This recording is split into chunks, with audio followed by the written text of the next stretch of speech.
For most of us, our relationship with animals involves the owning of a pet or two. So where do our pets come from? Of course, one of the most obvious ways animals serve man is as companions. For these pets, it starts with a breeder. Though not all breeders are considered professional. In fact, in this profession, just about anyone and everyone can be a breeder. For pet stores, most of their animals are acquired from puppy mills, even if they may not know it.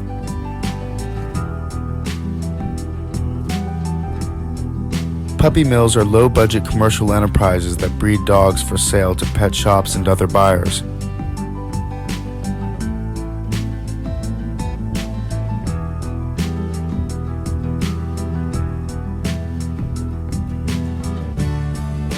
They are often backyard operations that expose animals to filthy, overcrowded conditions with no veterinary care or socialization.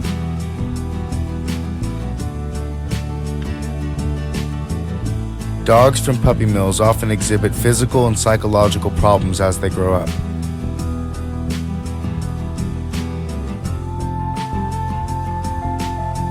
Strays, if they are lucky, will be picked up and taken to a shelter or pound where they can only hope to find a new home again.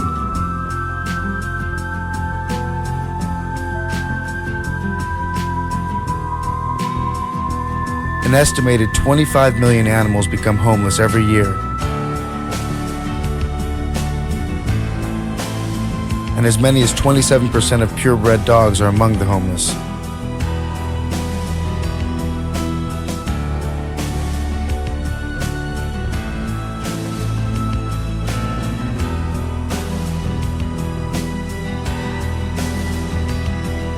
Of these 25 million homeless animals, an average of 9 million die on the streets from disease, starvation, exposure, injury, or some other hazard of street life. Many others are strays, some of whom were presumably dumped in the streets by their caretakers. The remaining 16 million die in pounds or shelters that have no room for them and are forced to kill them.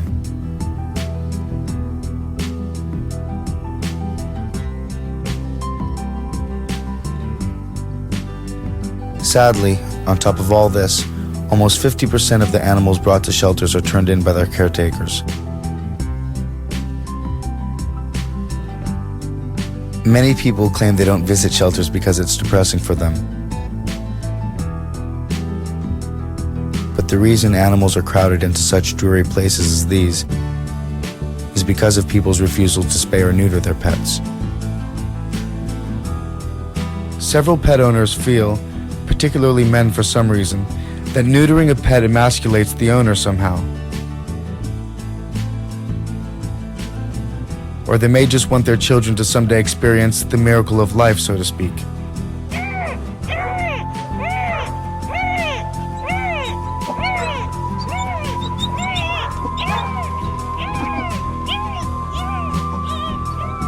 In either case, pet owners like these unknowingly take part in the euthanasia of over 60,000 animals per day.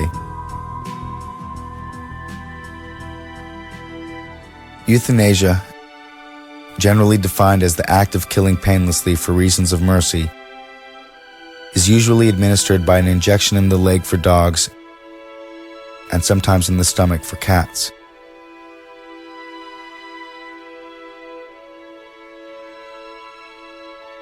It is a quick and painless procedure for the animals, and by far the most humane, but not always the most affordable.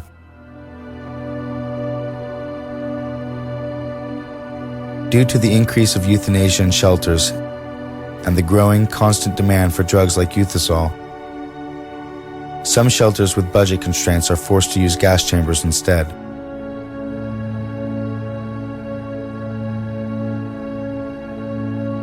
In a gas chamber, animals are packed very tightly and can take as long as 20 minutes to die.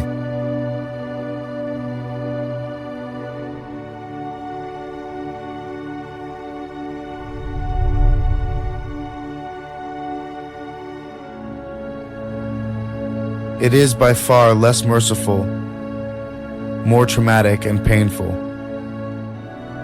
but the procedure is less expensive.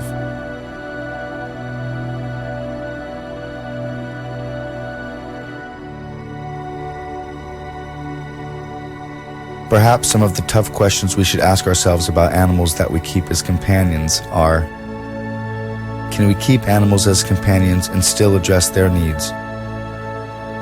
Is our keeping companion animals in their best interest, or are we exploiting them? The answers to these questions may lie in the attitudes of the human caretakers and their abilities to provide suitable environments for companion animals.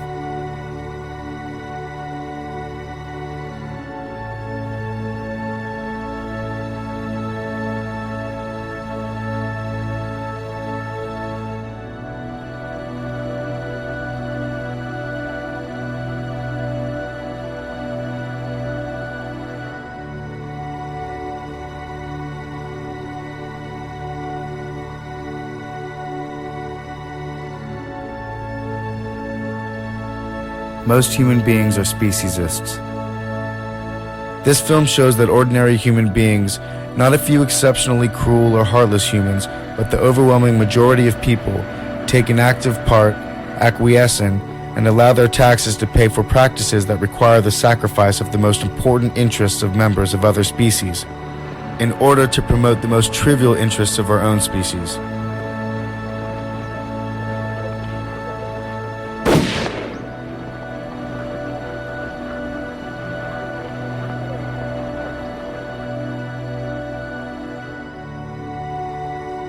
The hope for the animals of tomorrow is to be found in a human culture which learns to feel beyond itself.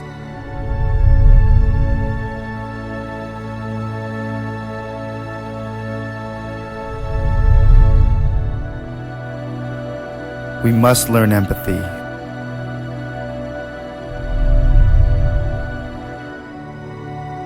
We must learn to see into the eyes of an animal and feel that their life has value because they are alive.